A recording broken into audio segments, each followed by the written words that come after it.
Instagram. Hello. This is what we're making today. Oh, you guys want a wine glass? Right here. No one's here. Hey Facebook, welcome to Real Life Cooking.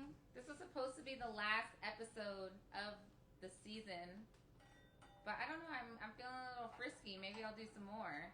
You know, it's around the holidays. I have 1,000 million viewers, and I know you guys are all getting all these great tips from me. So, you know, I might continue. Let me know in the comments if you want to see more real life cooking over the next month or so. Holiday recipes, you know. Tonight I have a very special guest, also my co-chef of Cheflene's Virtual Kitchen. If you have not taken a class with me, shame on you. If you're not taking a class with him, shame on you too. We met a few years back when we were both about to. Sorry, my dryer is really distracting me. It like sings to us. I don't understand. But anyway, we met a few years back when we were both working for America's Test Kitchen. And today we will be cooking together, so you get a little dose of his personality, my personality. We're going to be making something very chefy, but very simple. Let me add him in here. Please keep going. Oh, thank you, Chatty98. I appreciate the enthusiasm. I still need to update all the recipes I've done. Hey, Chef Drake. Hey, what's up, guys? Or Chef Hollywood. I don't know what to call you. I'm confused. I don't know the answer to, so it's cool. Welcome to Real Life Cooking once again. Although you are not here in the flesh, you are. Where are you? I'm in Atlanta, or Atlanta. And that's where you're from, right? Yeah, I haven't been here in a long time, but I was here for the Blue State, so it's a history making. Your vote counted more than mine, for sure. Yeah, we might need to all move down to Georgia and make some more votes in the next. Traffic's kind of bad. No, we need to get these votes for the Senate. Come on. I'd like to live in Atlanta too. Yeah. I heard Chris really likes New York, so. Oh yeah, Chris loves well, welcome back to the show. Thank you, guys. Thank you for coming back. I know you are very busy. You seem really busy with all your private parties and stuff, which is awesome. I don't know what happened, but thank you. Whoever was answering my prayers, it was like nothing, and now, yeah, I don't know, but thank you guys. That's super, super awesome, because here in New York, I'm still a little dry. Hint, hint, people that need private parties in New York. Tonight, first of all, you want to just give a little quick introduction? You know, who you are, what you do. Obviously, you're a chef. Yeah, I'm a chef too. You know, I learned everything from Chef Lene, and I've just been her protege. But we really didn't meet working on Holland America with America's Test Kitchen, but we both kind of had similar backgrounds. I went to culinary school, and then I started in the restaurant world. I actually was going to James Beard route, but it got kind of boring. So I ventured off and started doing private chef work and worked for restaurants. And then I just said I just want to work for myself. So I just opened my own business. It's the best place and the worst place at the same time. All together, just roped into one. Well, yes, thank you. And right now, your new latest venture is your podcast, right? Yeah, which you have been on, and I totally called Chris the wrong name. And but yeah, that's the new thing. So you guys check out podcasts every Wednesday. I don't even know what's coming up this Wednesday. It's a surprise for you and me. But it's like an actual cooking podcast, but with real life topics. So we talk about everything. And I tell a lot of embarrassing stories that my mom has come back to me about. So that's hilarious. Yeah. Question? Yeah, question. What's the name of the podcast and how can we find it? It is called Cooking Your Way Through Life, and it's on all podcast platforms. Just type it into Apple. Platforms. Yeah, I didn't realize it. I thought it was just 2. And I had to apply to like 13, which I've never even heard of 11 of them. So, but listen on those. But listen on all Cooking Your Way Through Life. It's really cool. He takes like random things that you're dealing with in life and cooks a recipe through, and has a guest that talks about it as well. My episode was about love, because I'm a love expert, such a little Care Bear I am. And yeah, so check it out. But we are here today for Real Life Cooking. Yes. So we are making a meal from start to finish. No TV magic. Tonight we're making brown butter hazelnut halibut with roasted kale. So yeah, this is actually a really simple meal, but it sounds really fancy and produces some fantastic flavors. So I thought it was a really good option for Chef Drake and I to do together because it is very chefy. Like, it's not something on a random Tuesday night you're like, oh, I made halibut with hazelnuts and brown butter. No, but it's super easy, and you will see tonight we're going to be cooking along together. The first thing that we're going to do is turn on our ovens to like really hot to like 425-ish. We're going to start with our kale because that's going to take the longest. The fish actually cooks super, super fast. A lot of people are really afraid to cook fish, but it's literally is so fast. It does not take any time at all. For our kale, we're going to need our sheet pan. You're going to need some aluminum foil. You're going to need your kale, salt, olive oil, and garlic powder. Drake, are you okay over there? You're making me dizzy. Where are you going? I'm sorry. I had like an earthquake. Yeah, but we got it. I got my sheet tray and stuff. I think I heard you. Guys, if you're watching and you have any questions for me, Chef Drake, about what we're doing or just our lives in general, we are here to help. So please put them in the comments below. Yes. And our wiser, so much wiser, because TT Lyle had a birthday last week. So, you know, every year you just get wiser, not older. Happy birthday, TT. Thank you. She will relay the questions to us. Hey, Claire, how are you? I'm leaving for LA for a month, and we never hung out. Sorry. Maybe in December. All right. I'm just using silicone because I don't have any foil. You save the environment. So yeah, that's why. That is a great option. I've never even talked about that on the show. Would you like to explain what that is to the people? They're great. They keep everything from sticking. It's like reusable aluminum foil, but better because you are saving the environment. And I got them on sale at Amazon, so I use it all the time. Ball plug for Amazon, not the thing. They don't. How do you wash that? So I always just I soak it in just dishwasher liquid and water for about 10 to 15 minutes, and then just don't use a scrub pad. But once it's been soaked for a minute, just wipe it off. I used a scrub pad one time before, and it won't be non-stick anymore. So. Oh, well, good to know not to use trick it. for you. Have you ever put it? My question was, do you ever put it in the dishwasher? Would you ever? I don't know. Okay, so I use dishwasher a lot, but I'm really bad at loading it. So I feel like I would have a hard time knowing where to put it. Yeah, see, to get clean. Yeah, that's true. I probably would just lay it on top of all the stuff on the top and just hope. And then nothing else will get clean. But yeah, a soap pad is a great thing to have if you are concerned about the environment and want to not keep your food from sticking. Question. Can you use it the same way as you use parchment paper as well? Yeah, you can use it like you use parchment paper. You can use it like aluminum foil. It's literally just a non-stick thing that you just have to clean afterwards. All right, so for our kale, at my grocery store, they only had kale in a bag, so that's what I have. Luckily for me, it's also already washed. Oh, man. Kale is something that hides a lot of sand, so you do have to give it a good, if it's like what Drake has over there, a nice wash under the water. I washed mine. For our roasted kale, and Drake, you can probably show this better. Kale has these like really thick ribs in the middle of it. Of course, I don't really have many because mine was already washed and cut. Here's one, for example. It has these ribs. Yeah, Drake shows a lot better. Yeah. You don't want to try to roast these because they have too much moisture and they're just never going to get any kind of crispiness, or they're just going to be dumb if you put them in. Yeah, here's one. Yeah, pretty bad. So you want to make sure that you're ripping those thick parts out and just using the leaves when you're going to roast your kale.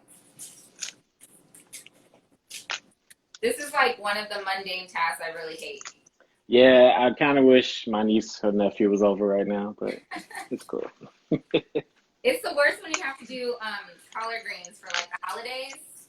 You know I don't eat collard greens. You don't eat collard greens? No, my grandma. That's one of the things my grandma always picks on me about. She says I'm from the north. I'm Yeah, adopted. I'm from the South. I don't know. I rather. So I you don't know. eat for Thanksgiving or a holiday? What do you eat? If my family comes to my house, they're eating Swiss chard and some. I eat mashed potatoes and macaroni and everything but collard greens, really, and gravy and biscuits Okay, goodbye. and You cornbread. might as well be from Hawaii. Who are you? I do like Georgia? Hawaii. All right, so you want to separate your kale and you don't want to overcrowd your pan. So some recipes will have you do this process in a bowl. Again, I'm a lazy chef, so I do not like to dirty things that I don't have to. So I like to just try to do it all on the sheet tray that I'm going to be using. What we're going to do is drizzle. Once we get all those thicker stems out, we're going to drizzle some olive oil over this. Not too much. You don't want your kale greasy. And then you're going to sprinkle it with salt and garlic powder. And then we're going to kind of just like massage it together. Oh, okay. Which is something that I need. Why am I massaging my kale and I need a massage? Question? Can you do this with any other type of leafy green? You can. So one of my favorites is actually broccoli rabe. I love rabe. Because it's I don't know, it's so bitter, but like the roastedness really tastes amazing together. I don't know if I would do this with Swiss chard. What about you? No, I don't know. Because I like the stems on the Swiss chard. So I don't like doing this because then I kind of lose that part of it. I also don't know if it would like crisp in the same way that kale. I don't think so. Yeah, it doesn't have enough they're like structure. They have, or not even the stems. The leaves are just more moisture filled. Yeah. But kale is definitely good. Swiss chard. You can roast any vegetable like broccolini. I like broccoli. I like all the broccoli. Yeah, you got all the top broccolis. Exactly. So, most important, don't overcrowd your pan. Like, don't have 2 layers of kale happening because it'll never roast. Basically, what you're doing when you're roasting is getting all the moisture out so it hopefully becomes a little bit crispy. And then once you put your seasoning on, which I put garlic powder and salt, you're going to just rub it with your hands. So most of the kale has some sort of piece of olive oil on it or a little bit of olive oil. And you might notice as you're doing this, there might be some stems inside still, so you might want to take those off. And you'll also notice as you do this, your kale will actually start to get smaller. Like there's less of it on there now because it already started compressing. But not like spinach, though. No, not like spinach. Spinach is like you buy a whole tub for yourself. Question? 2 questions. Can you let us know again, what are you making? And then the second question is for both of you. What are you looking forward to for Thanksgiving? So I'll answer that first question first. We're making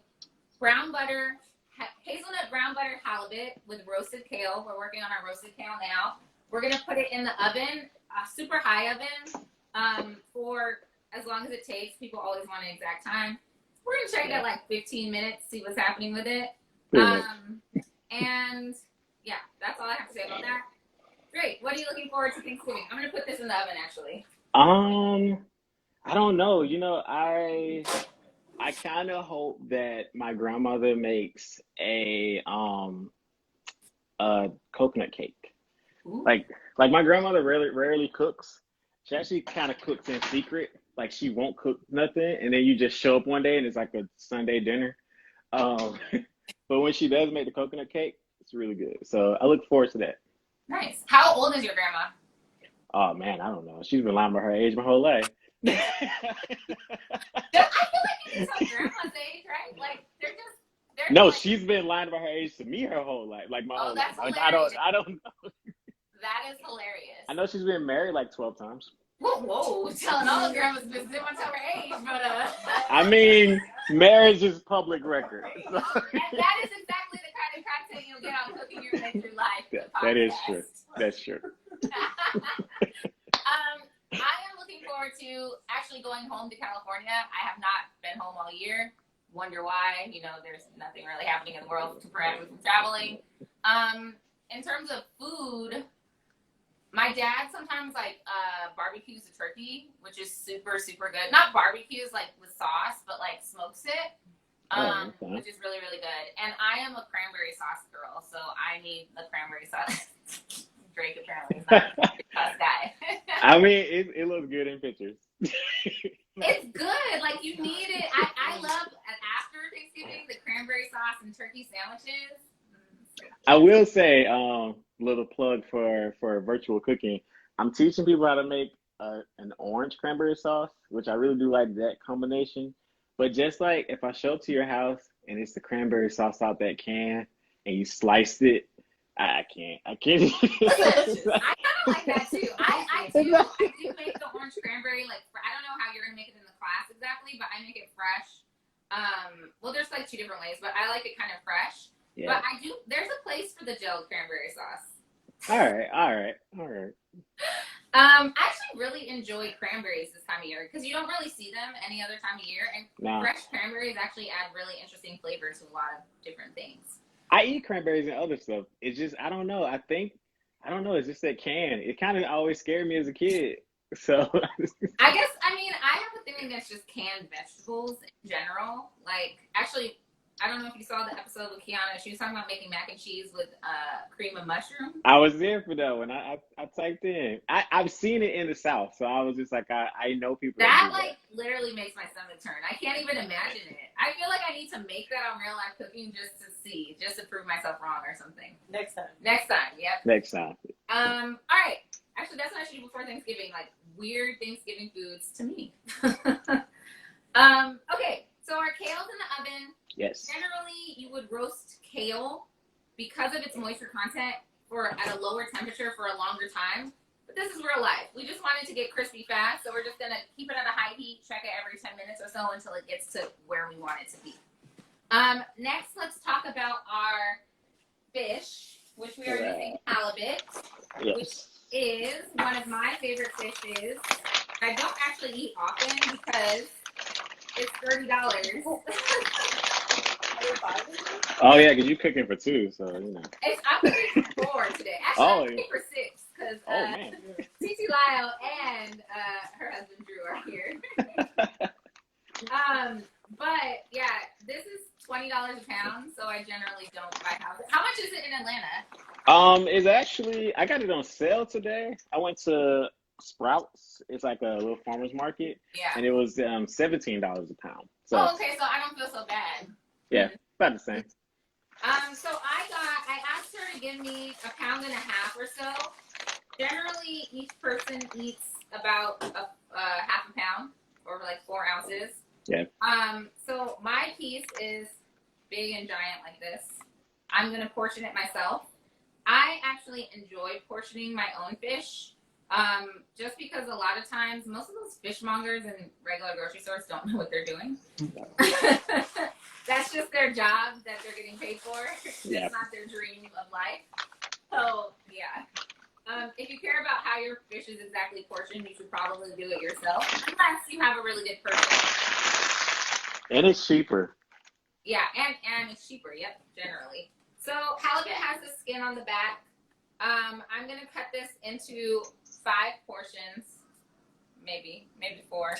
Wait, this knife is not. I need to sharpen all of my knives. All of my knives are horrible. Is yours already portioned out? I kind of cut it when I was prepping for the show.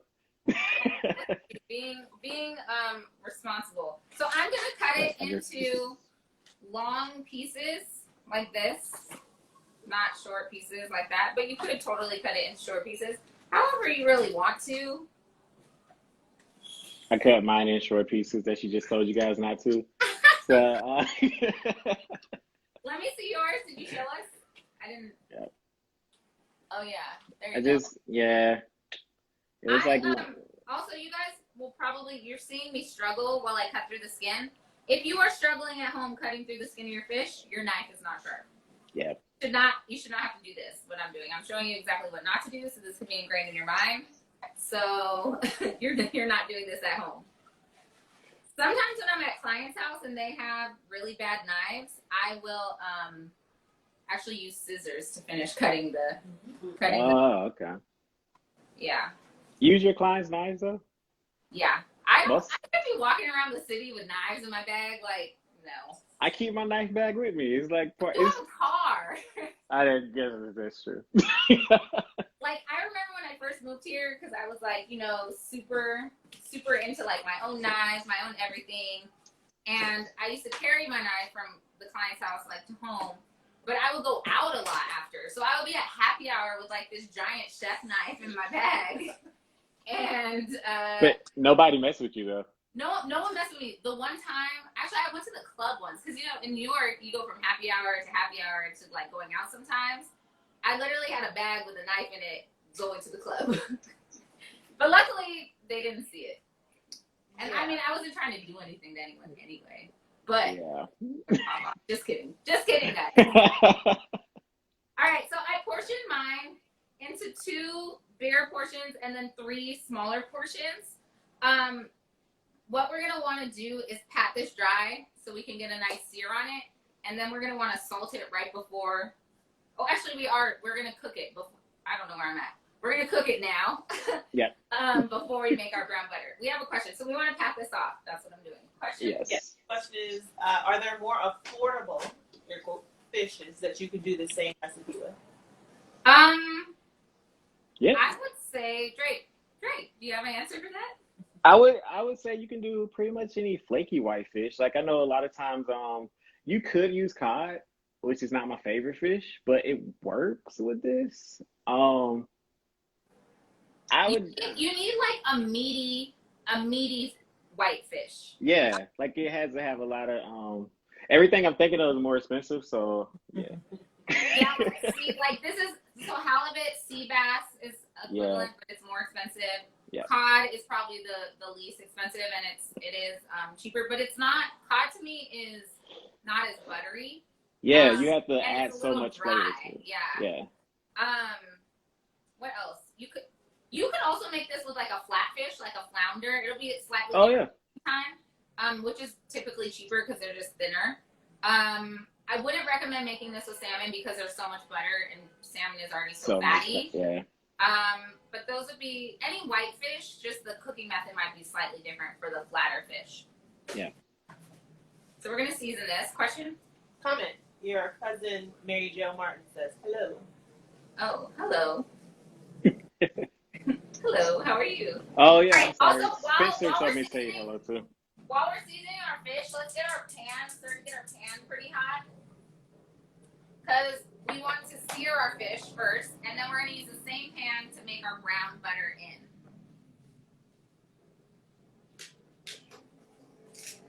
So I'm going to put salt and pepper.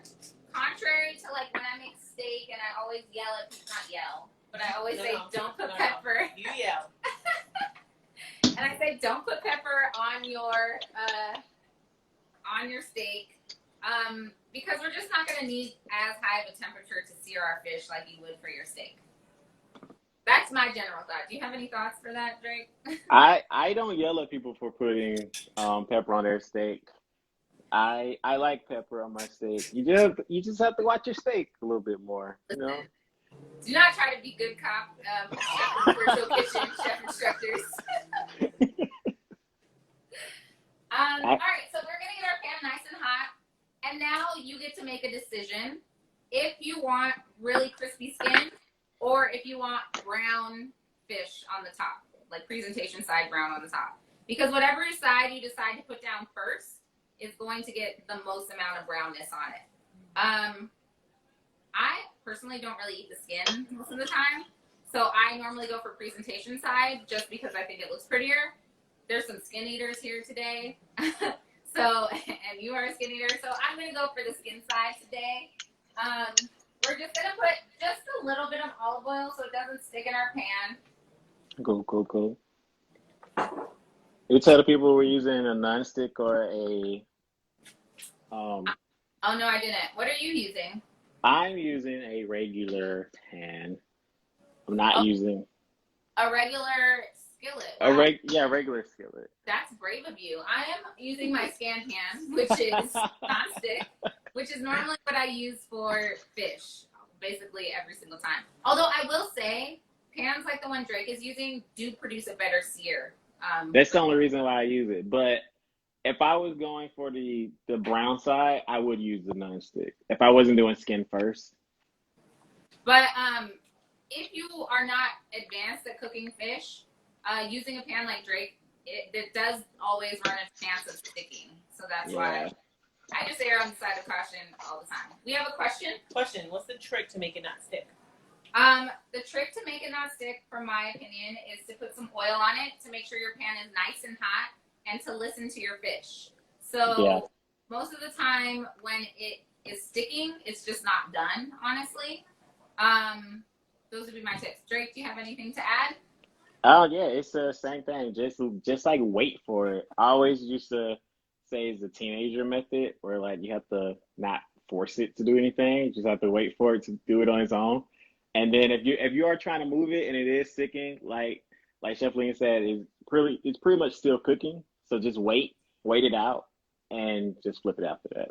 Yeah. Now, if you're waiting for like 10 minutes and it's like super smoking, then you might want to grab a different utensil and try to figure out what's happening. But if it's been like 30 seconds, a minute, just, breathe in, breathe out.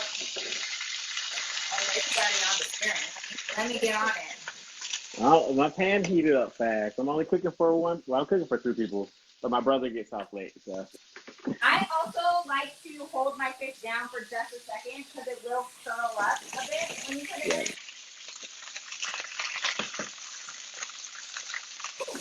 I feel like today though, just because they asked that question, my freaking fish is gonna stick, and I'm gonna be jinxed. Probably. That's what happens when there's no TV magic.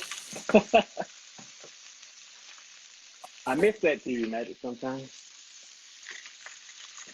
So I'm overcrowding my pan, which I would generally tell you not to do.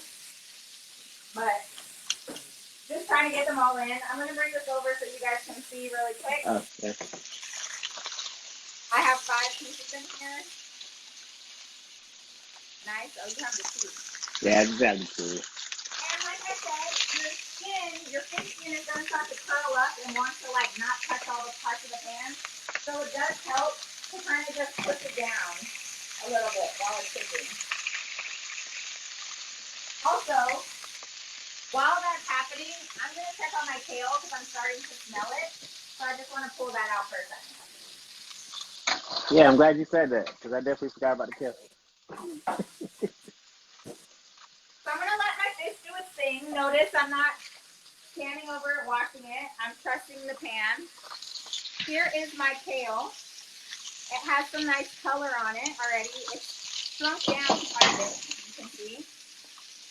But there's still some good moisture. Like if I were to touch this, it's not, some of it's pretty crispy. But I'm going to just toss it around because not all of it is the same amount of crispiness, and then put it back in for 5 more minutes. I think mine's going to be 2 minutes.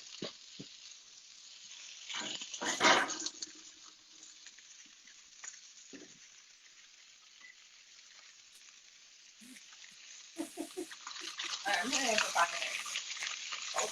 How can you tell what it's doing? So you can tell your tail is done.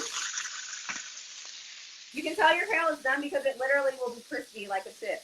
Like it crumbles in your hand. Yeah, it turns into kale chips. Mm-hmm. Again, because you're doing this with a high heat method, it's not going to be all the way crispy.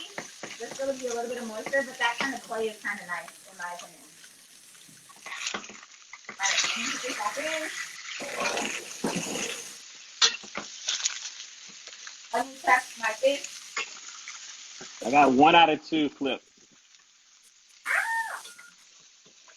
I didn't do that. You said what? I got 1 out of 2 flips. Oh, nice. Yeah, I'm about to flip all of mine. They've been on this side for about 2 minutes or so. A trick I do use though, that if you notice that it is sticking a little bit, is add a little bit more oil before you flip it over. Yep. And try to lift it up to get the oil under where the fish is sticking.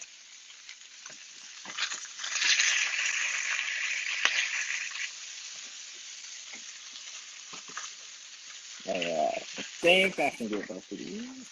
All right, so we are not cooking our fish all the way through right now. We're actually going to finish it in our brown butter.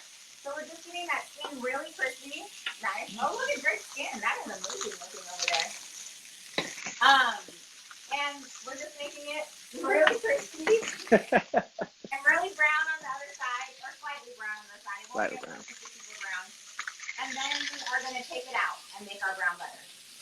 Question? What's the best oil to use in this method? I think extra virgin olive oil, just because we're not going too high and we're not cooking it too long. If we were cooking it all the way through, I would probably say vegetable or avocado oil because it can withstand heat better. Oil. Yeah. Grab a plate. Take my fish out. I need to flip one over.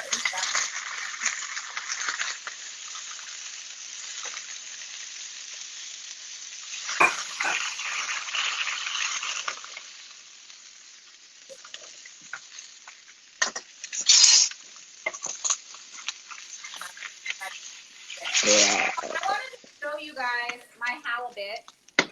Turn it on so you can actually see it. Maybe not.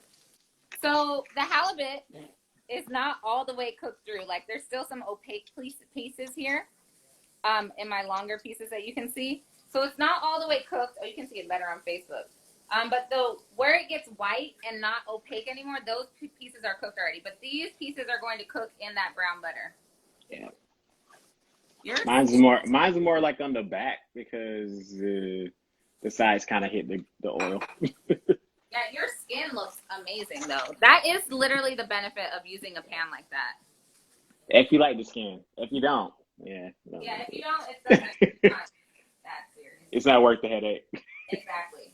All right, I'm gonna take out my last piece of halibut and turn down my heat while I talk to you guys. Also note, when you take out your fish, you don't want to pile it all on top of each other because you just made the skin crispy. So if you put it all on top of each other with no space to breathe, it's just gonna get uncrispy because it's gonna steam. So just keep it away from each other. They're not friends right now. All right, I'm gonna take out my kale because I know it's done. Yeah. Oh, yeah. I keep forgetting about this kale. So let me bring it back over. You can see it's brown. If I were to touch it, it would be crispy in there. You can hear crisping it around. Yep. Yeah, I forgot what my camera was.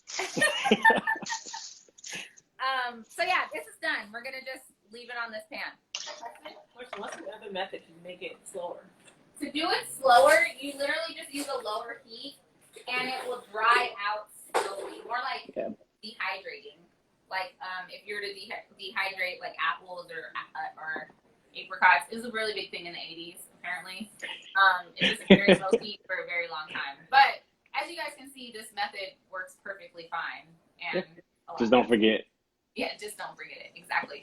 Also, you might need to do batches because clearly the amount of kale I just made right now is not enough for 5 people. Normally when I'm doing this for a lot of people, I will use like several different trays at a time. Just make it all, put it all in the oven, and then check it all at different times. All right, I'm gonna turn off my oven. It's hot. Yeah. We are now going to move on to our brown butter, which is, do you know the French term for it? Oh. No. You speak French, sort of. Who? It's like I forgot. Never mind. Anyway, it is from French. It's a French culinary thing. And it's really, really easy. Basically what we're doing. Brunoise. I knew it was Noisette something. Basically what we're doing is taking the butter and melting it into its 2 components, the dairy portion and the oil portion. And the dairy portion turns into like brown bits, which actually produces like a nutty flavor. Which is why I remember Noisette, because it reminds nut and Noisette. Okay. All right. We have a question. We have a comment. Oh. I learned most of my cooking from this show. My wife actually thinks I'm a good cook thanks to the show. Yay! Thank you, Chef. I'm so happy to be of service to you and your wife because she's happy. Sure. All right, so let's move on to our brown butter. Again, a really simple, very rich sauce. And Yeah. all it really involves is melting butter. So I'm just gonna go for it here. Use basically this whole stick of butter. We're just gonna put it in the same pan I just cooked the fish in. And I'm gonna turn it on to like a medium heat. So again, and I'm sure you get this all the time when we're teaching classes or just, friends asking you questions. People always ask, like, what heat should it be on when you're making something, right? Yeah. There's actually, like, very few times where the heat actually has to be, like, exactly, like, high or low. This is one of those times. The heat has to be at your attention level. So if you're going to stand over it and watch it, you can use a pretty high heat. If you're going to be doing other things, you can use a low heat. Although I will recommend the first time you ever make this, you should definitely use a lower heat. Yeah. Because it can go from, it's kind of like baking cooking, like it can go from great to horrible in like 2 seconds. So you just want to watch it a little bit more for your first time. Yeah. But essentially what we're doing is we're just melting the butter. As it melts, you'll start to see this foaminess in it, which is perfectly normal. Those are the milk solids coming to the top. Yep. And if you have a better pan too to show this in, Drake, because your pan is clearer, so you're going to be able to see the color change a little bit more. Yeah, a little bit. My pan is dark, so you're not going to be able to see the color. But what we're doing, we're just going to heat it up until that white part on top starts to turn a little bit brown. And you'll notice it at the bottom of the pan, the top of the pan, and it'll start to smell different as well. Smells amazing. Yes, it smells like heaven. They should make lotion that smells like it. One thing, if you've ever heard of clarified butter or ghee, you could also make that in this point. You would basically just skim off those milk solids, which is why ghee or clarified butter is actually vegan, because there's no animal product in it. It's just like the oil and fat left over. Oh man, I knew that, but I didn't think about it till you just I was said like, it. did I lie to? Did I lie to No, everyone? I was just thinking like I know that, but like I didn't know that I knew that. While our butter is going, again, right now I'm going to use a low heat, so I'm not just standing straight over it. We just want to slice up a couple garlic cloves. Yeah. Fresh garlic, of course. We don't use the stuff in the cans here. In the cans, in the jars. It's like New York got canned garlic. Cool. I've never seen it, but I'm just going to do slices. If you wanted stronger garlic flavor, you could mince it.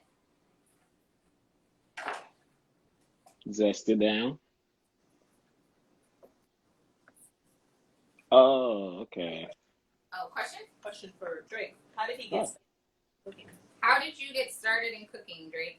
I actually always cooked when I was younger because my granddad taught me how to grill, and when I was like 7. So being from Georgia, I still am like a country guy.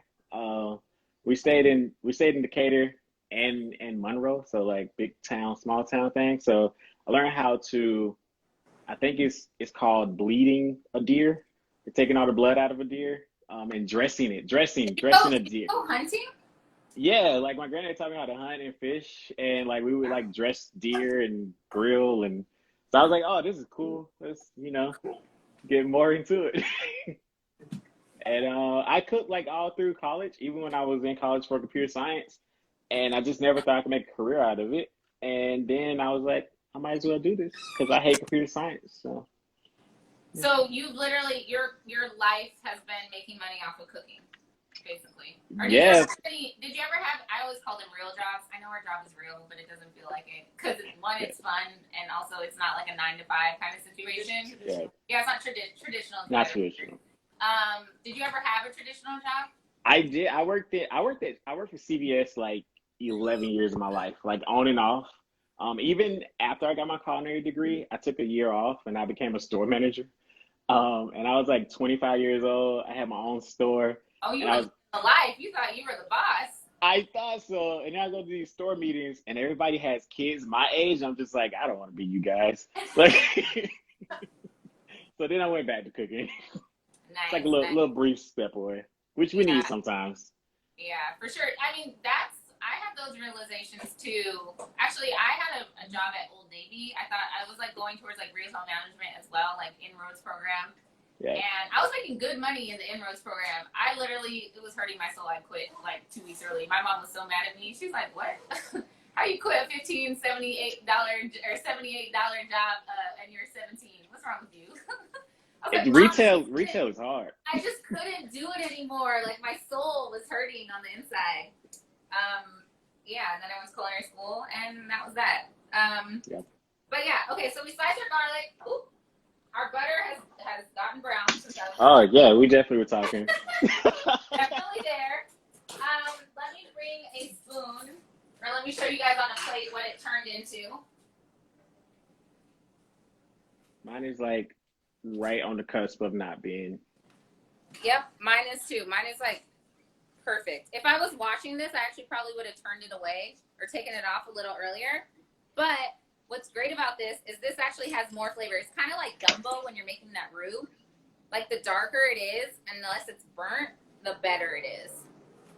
Do you have a question? We do. Both of you are private chefs. What's the difference working in a restaurant versus being private? Is the pay structure difference? What's the work hours difference? Good question. Before I answer your question, let's just put our fish in that brown butter so it can start to heat through and start to cook. Don't worry, we're getting to your question. I'm just literally going to lay my fish inside and the residual heat.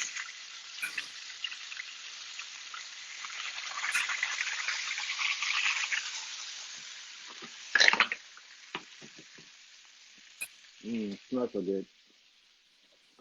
So not only are we adding, we're also adding our garlic in as well. Oh yeah, garlic.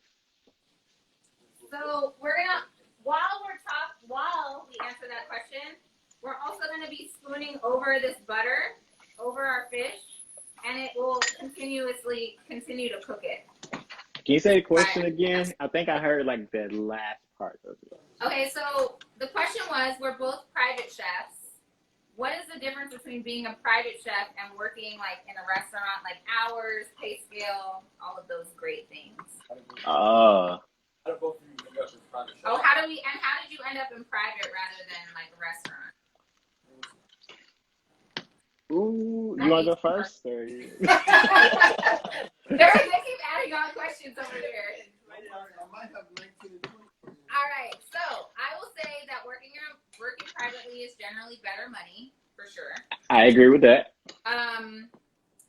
The hours are also generally better unless you're working for like some super high profile celebrity that's super just very wealthy person that's very demanding or needs a lot of just really, attention. Yeah, like really needy.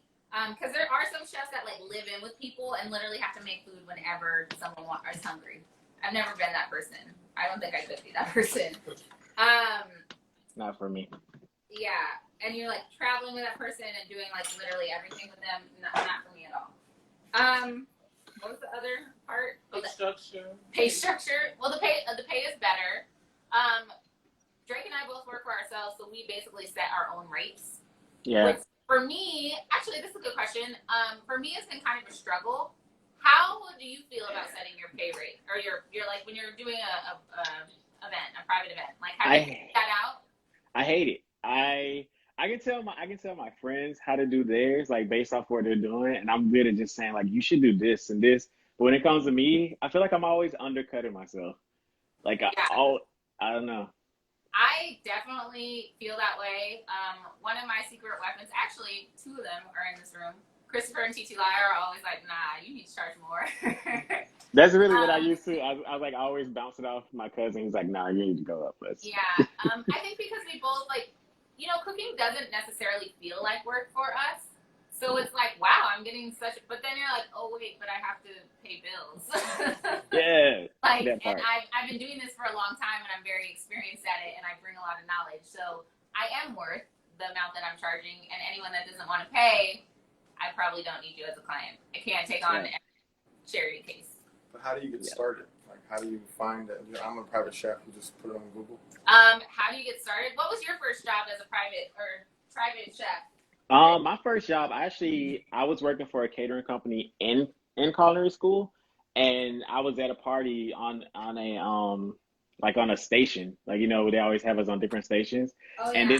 this guy just needed someone to cook that Saturday, and it was too small for the company, and I was like, I'll do it, and that's literally how I jumped out there. Yeah, once you do it, you're like, wait, I could be doing this for myself all the time. And But then I structured it from the catering company. I was like, okay, so I know we do this, like it's like so. And I just took that knowledge and just turned it into my thing, and I just slowly been doing it from there. Just that's really smart and a great point. Like if you are starting out, to get as much experiences as you can in any sort of cooking situation, because you'll just learn things like how to structure your pay rates, how to pack things, how to like just all this knowledge that you could not have by yourself.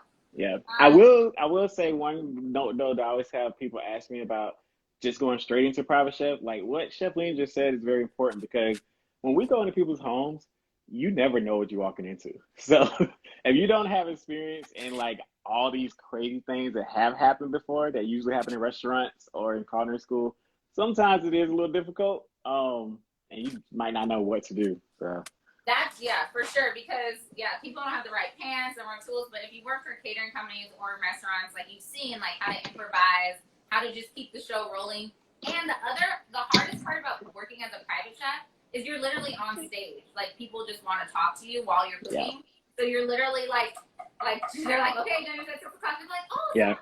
How was your day? Like, how did you come up with this recipe? And it's like all great, amazing questions. I love to talk, obviously. But when you feel like you're on a deadline, you're like, please leave me alone. Yeah, I have a lot of friends who are amazing chefs, but they couldn't be private chefs or personal chefs because they hate people. So it's part of the job. You literally have to like people to be in their homes because it doesn't work. It's really hard. So our fishes and our brown butter, like finishing cooking. I am going to crush my hazelnuts in this is a pastry bag, a Ziploc bag. You could also, you have a pastry bag too? I was just mimicking you because I was like, I don't know how I'm going to crush these. You can also just chop them. Chopping nuts is like another one of my least favorite tasks because they just roll all over the place. So I like to smash them. It also takes away some of my anger. Oh, you already did it? No, so I couldn't find hazelnuts. So I have macadamia nuts and almonds.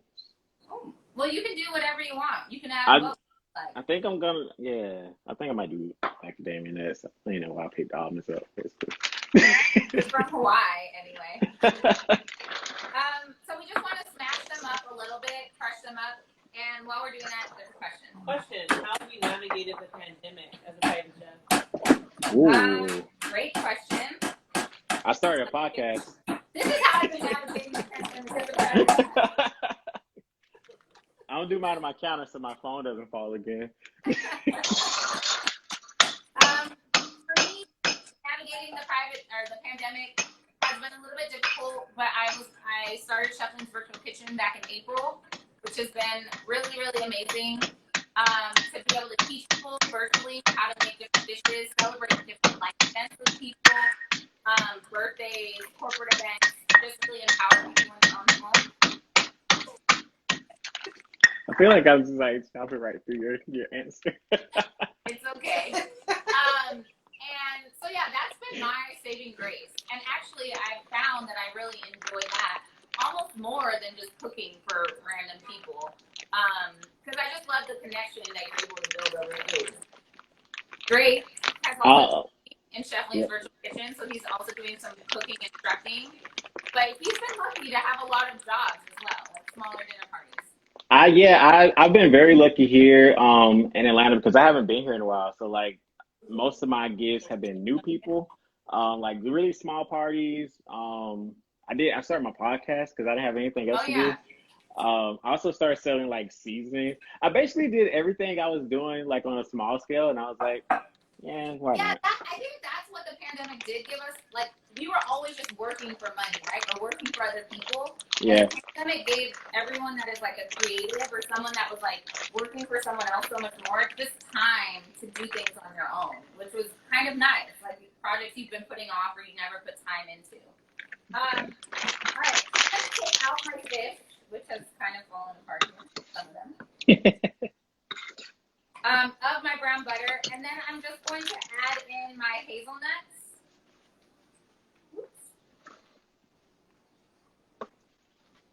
I know which one I'm plating. That one right there. All right.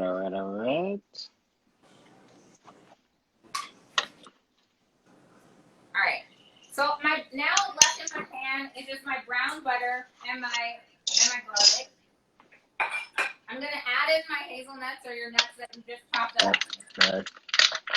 Macadamia nuts here. I'm going to also add in a squeeze of lemon juice and a touch of salt and pepper. Now we're just like literally squeezing our butter. And the lemon juice is absolutely necessary here because otherwise you're really just eating butter. Which, you know, if that's okay with you, but I need a little acidity in this. Yeah, it definitely breaks it down. It makes it feel like you're not doing anything bad. Even though you still are. A seed in here. Oh, well. Just kidding. I found it. I found the seed. Right. All right. So hazelnuts, salt, and pepper. And then I'm just going to chop up a little bit of flat leaf parsley.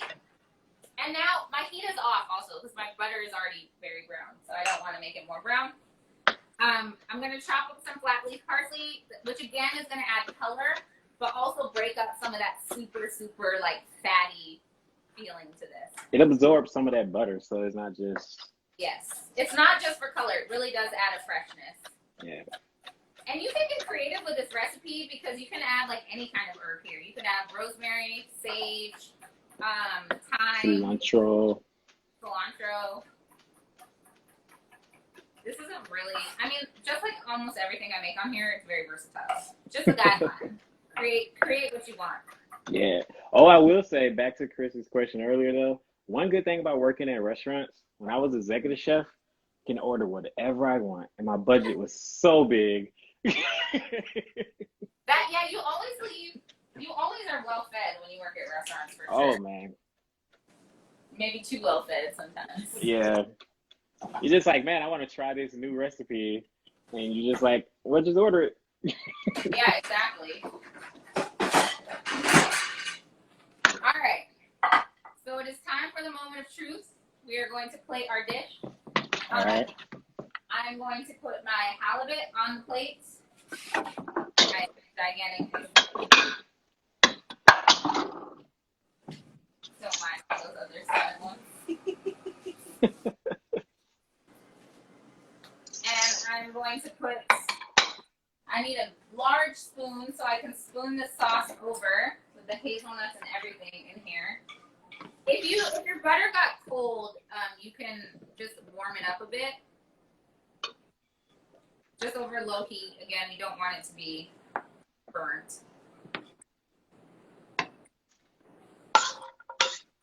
And then with my crispy kale, because again, this is restaurant quality, which means small portions, I'm going to put it. Oh, we're doing small portions? Okay. I mean, do what you want. Do what you want. But I am a classy lady over here. Classy chef. Okay. You're feeding like 6 people. You better put a big portion over there. So, here is my $50 plate of food. Halibut with hazelnut brown butter and roasted kale. Whoa, yours looks so good. Okay, now I'll get mine together. We could do a plating contest like we do in Chef Lane's Virtual Kitchen. Oh. Wow. Speaking of Chef, I mean, I already showed you mine, so you know it's not really a competition anymore because you'll just be cheating. I was playing it at the same time. You brought some microgreens out? Wait a minute. I mean, I had some from a client last night. You know. Hold on. We need to cast the votes again. Okay. All right. The secret ballot you found. Now, let me add some brighter greenery to mine too. There Okay. All right, so we got some pea shoots on here now. It looks the same, guys. Like it. Nice. Oh, your halibut looks perfectly cooked. So speaking of Chef Lean's Virtual Kitchen, what I was gonna say is this week we have a friends and family and fans class. Yes. That is only $1, and it's donation after that. And we are making one of, actually used to be my favorite recipe when we worked for America's Test It was Kitchen. mine too. The jalapeno, what are they called? The stuffed jalapenos. Yeah, baked jalapeno poppers. Yes. They are so good. Even if you don't like spicy food, the just filling is like, oh my God, it's amazing. I'm looking forward to it. And we're also making some spicy margaritas. Yeah. So if you have been interested in taking a class in Chef Lean's Virtual Kitchen, but didn't want to make that full commitment to help us pay our bills, it's cool. We won't judge you. You can join our class this Thursday for only $1, and just see what it's about, and you'll see how much fun you have, see how fulfilled you feel at the end of class, and hopefully sign up for another one someday. Yeah. But yeah, we're at the end of our time. I'm looking at this like it looks amazing and delicious. I know. Yeah, it's really good. I'm not gonna bite into this one because I'm not gonna take the biggest piece of fish. But thank you so much, Chef Drake, for being on here again. Always a pleasure. Thank you guys for having me. Make sure you guys check out his podcast, Cooking Your Way Through Life. Follow him on Instagram if you do not, at Chef Hollywood. Chef Hollywood 88. Oh yeah, I'm doing a contest right now too. You got your viewers can join my contest. I'm giving away 4 of my spice blends. So I have 4 of them. I'm actually offering a free class with me from Chef Lean's Virtual Cooking. So you get 4 spice blends and a free class, and you get to be on my podcast. If you just send me a screenshot of your favorite episode so far to my DMs on Instagram. So you have to follow me on Instagram, so I don't look at DMs from people I don't follow. So follow me on Instagram, send me a screenshot, tell me why it's your favorite episode, and you enter to win. Awesome. All right. Well, thank you so much. Enjoy your halibut.